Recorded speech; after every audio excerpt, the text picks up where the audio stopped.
Magandang buhay mga kagri, welcome back sa ating channel. Ito yung technique para ubusin ng mga tupa ang kumpay. Ayan o, kita nyo.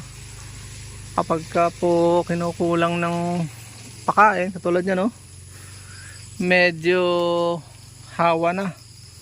Ito nga, pinatay nila yung Peruvian apple cactus, sayang.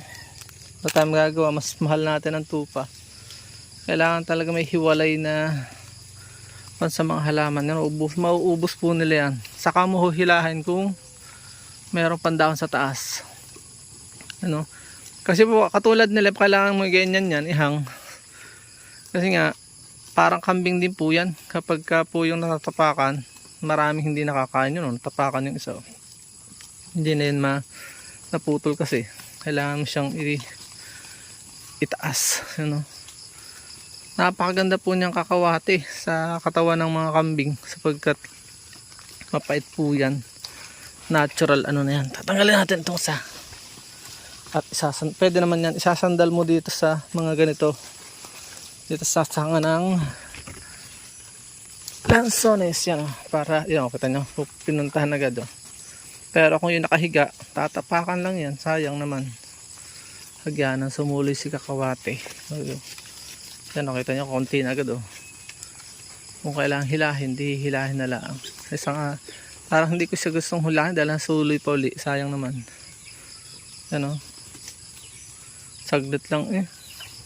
Matakaw pala mga tupa. Yung walo eh ano eh. Kulang pang 1 hektarya. Saglit lang 1 hektarya. Oh yan, nakita nyo.